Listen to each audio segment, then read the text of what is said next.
Assalamualaikum warahmatullahi wabarakatuh. Jadi di sini saya selaku perwakilan dari kelompok 1 ingin mempresentasikan tentang perencanaan tata letak fasilitas, yaitu dengan kelompoknya Fauzi Roman, Joshua, Rizky Adiansa, dan juga saya sendiri Rizky Adiansa. Oke, langsung ke slide pertama. Di slide pertama ini saya ingin menerangkan dulu tentang ERC terlebih dahulu. ERC adalah Activity Relationship Chart, merupakan suatu metode perancangan tata letak yang sangat berguna.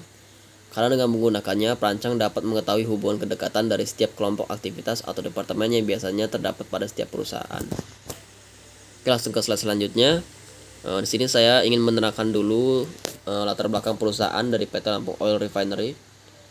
PT Lampung Oil Refinery adalah sebuah perusahaan pengolahan minyak kelapa sawit dengan menghasilkan produk yang dikenal dengan minyak sayur di pasaran. Di sini ada beberapa tahapan, yaitu degumming, bleaching, deodoration, dan juga fractionation. Tiga ini masuk ke dalam proses refinery ya, degumming, bleaching, dan deodoration. Untuk pengertian dari proses degumming tersendiri adalah proses penghilangan getah atau gam-gam pada bahan bakunya yaitu CPO. Jadi di sini di PT Lampung Oil Refinery kami menggunakan bahan baku yaitu CPO yang berasal dari daging buah sawit. Untuk degumming tadi kami menggunakan bahan taman pangan yaitu phosphoric acid. Lalu setelah dihilangkan getahnya masuk ke proses bleaching. Proses bleaching adalah proses pemucatan yang berfungsi untuk menyerap kotoran-kotoran lainnya yang ada di CPO. Jadi untuk proses bleaching ini kita menggunakan bahan taman pangan yaitu bleaching earth. Oke, setelah dipucatkan minyak tadi masuk ke proses deodoration, yaitu adalah proses pemurnian minyak yang berfungsi menghilangkan bau, kandungan asam lemak bebas, dan menghilangkan warna yang tidak diinginkan. Jadi di proses deodoration ini baunya dihilangkan dan juga asam lemak bebasnya diturunkan. Biasanya speknya kalau di pabrik itu 0,1 max, dan juga warnanya juga menjadi kuning-kuning pucat, yang dinamakan produknya yaitu Refined Bleaching Degumming Palm Oil atau RBDPO. Kemudian RBDPO tadi dipecah lagi di proses fraksinasi, yang mana di proses fraksinasi ini dia memecah antara fraksi cair dan juga fraksi padat. Untuk fraksi cair dinamakan olein, fraksi padat dinamakan stearin. Untuk visualisasinya kita masuk ke slide selanjutnya. Jadi ini visualisasi dari CPO, yaitu raw material yang kami pakai. Kemudian di degumming atau bleaching dengan menggunakan phosphoric acid dan juga bleaching earth menjadi BPO, warnanya masih merah, cuman dia getah-getahnya sudah hilang. Lalu dari BPO tadi masuk ke proses deodoration menjadi RBDPO seperti ini. Kemudian dipecah lagi untuk fraksi cair dan fraksi padat.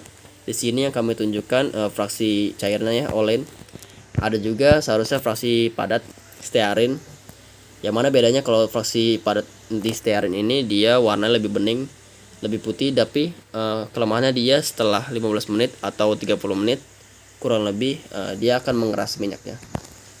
Oke, di slide selanjutnya kami akan memaparkan tata letak fasilitas yang kami buat di PT Lampung Oil Refinery. Jadi di sini ada di tata letak fasilitas ada 11 fasilitas yang kami masukkan, yaitu office, kantin, lobby, toilet, produksi, lab, utility, musola, parkiran, pos secure, dan juga gudang. Beserta juga dengan kode-kodenya di sini ada 6 untuk hurufnya A, E, I, O, U, dan X. Untuk A disimbolkan dengan warna merah, mutlak atau perlu, mutlak perlu atau absolutely necessary. Lalu E warna kuning, sangat penting atau especially important. Warna hijau untuk kode I, penting atau important.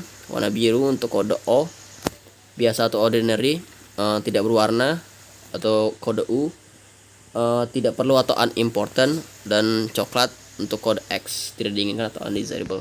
Beserta juga dengan kode alasana 1/9. Di sini ada aliran informasi untuk 1, 2 derajat pengawasan, 3 urutan aliran kerja, 4 aliran material, 5 fungsi saling menunjang, 6 tidak berhubungan, 7 fasilitas saling terkait, 8 bising kotor debu, dan 9 safety. Jadi di sini untuk menyingkat durasi saya random aja ya. Pertama untuk kode O, di sini saya random di bagian ini ya. Bagian ini untuk kolom 8 baris ke 1 yaitu musola dan juga office. Jadi di sini kami simbolkan dengan huruf O dan juga angkanya 2 dan 5. Derajat pengawasan dan juga fungsi saling menunjang. Oke, mengapa demikian? Jadi Untuk derajat pengawasan tersendiri, kebanyakan musola itu dilengkapi dengan CCTV ya. Untuk ibadah juga lebih nyaman. Jadi untuk CCTV itu biasanya mereka datanya itu masuk ke pos secure dan juga office. Jadi sini masuk ke dalam derajat pengawasan. Kalau untuk yang 5-nya fungsi saling menunjang, biasanya di office itu dia punya data-data stok-stok kayak barang gitu. Itu datanya seperti stok sejadah, stok sarung segala macam, itu biasanya terdata di office ini. Jadi itu masuk ke fungsi saling menunjang. Lalu kita masuk ke contoh yang U yang tidak berwarna. Di sini saya random aja untuk yang di sini mungkin ya. Sini untuk kolom 2 baris ke 1 yaitu untuk kantin dan office. Dan juga angkanya 6 tidak berhubungan. Jadi mengapa sih ini kami simpulkan dengan huruf U, yaitu tidak perlu atau unimportant. Jadi untuk office dan kantin mungkin nggak perlu ya didekatkan, karena untuk office nih diharuskan itu tempatnya bersih. Jadi kalau dia nyambung ke kantin, kemungkinan ya tercampur oleh makanan juga di kantin, dan juga data-datanya biasanya bisa terkena makan makanan gitu. Jadi kalau bisa dijauhkan office dan kantin ini. Dan itu masuk ke tidak berhubungan keterangannya. Untuk yang X, undesirable atau tidak diinginkan, disimpulkan dengan warna coklat. Saya random aja di bagian ini mungkin ya. Di kolom 6 baris kedua untuk lab dan juga kantin. Jadi sini kami simpulkan dengan huruf X. Itu mengapa sih? Pasti ya, karena lab itu tidak boleh tercampur tangan dengan kantin yang notabene di dalam kantin itu banyak makanan. Lab tersendiri kita tahu banyak sekali bahan-bahan kimia yang ada yang beracun, ada yang mudah terbakar. Kita nggak tahu kalau misalnya kecampur makanan itu dampaknya itu bisa bagaimana. Kalau untuk Lampung Oil Refinery tersendiri ini kan porsi minyak, jadi kebanyakan kita menggunakan metode titrasi. Jadi kalau misalnya di situ ada campur-campur minyak, itu bisa mengkontaminasi minyaknya tersendiri. Jadi hasilnya akan beda. Itu disimbolkan dengan angka 6 tidak berhubungan, hampir sama kayak tadi ya. Jadi terus yang belum tadi masuk ke kode I hijau, the important. Saya random aja di bagian mungkin di bagian ini mungkin ya.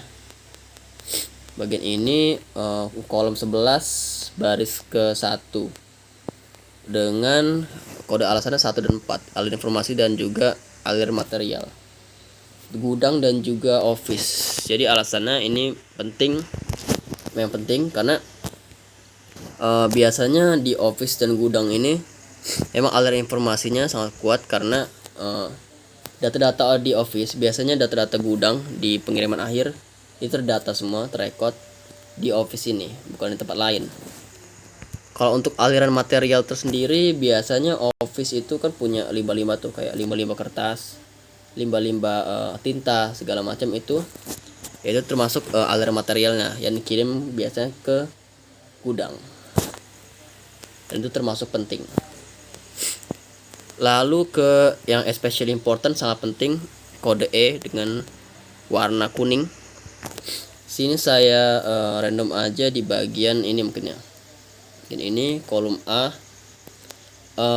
kolom 3 baris ke 1 yaitu lobby dan office. Untuk kode alasannya 1 dan 5 yaitu aliran informasi dan juga fungsi saling menunjang. Mungkin ini udah jelas ya, bahwasanya lobby dan office ini memang saling berketerkaitan dan juga saling aliran informasinya sangat kuat, karena biasanya lobby memang di depan office.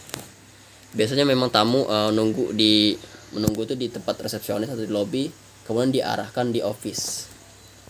Dan juga kalau untuk fungsi saling menunjang ya sudah pasti karena lobby kebanyakan ya tadi dia ditempatkan di depan office untuk mempermudah kelanjutannya. Lalu yang terakhir ini ada kode A disimbolkan dengan warna merah, mutlak perlu. Di sini saya masukin aja di bagian ini ya. Bagian ini di kolom 6 baris ke-5 yaitu lab dan produksi dengan kode alasan 1 dan 3, aliran informasi dan juga urutan aliran kerja. Untuk lab dan produksi memang sangat riskan banget karena di mana ada produksi di situ pasti ada kualitinya yang diinginkan. Yang pasti kalau di PT Lampung Oil Refinery ini kan mengolah minyak. Jadi mungkin banyak spek-spek minyak yang bisa kita kalau misalnya nggak ada lab itu bisa nggak tahu nih. Jadi untuk alur informasinya yang pasti kalau nggak ada lab produksi nggak bakal tahu minyak itu kualitinya berapa. Jadi di sini komunikasi antara lab dan produksi sangat diperhitungkan sekali. Kalau untuk urutan aliran kerja memang pasti ya, kalau di perusahaan ini namakan traceability, ya dimana saling keterkaitan. Dimana kalau misalnya produksi itu hasilnya jelek, jadi orang lab ini langsung bisa menginfokan ke orang produksi agar dilakukan maintenance atau sirkulasi sampai minyak itu bisa sampai bagus dan juga dikirim ke storage tank. Oke, cukup sekian.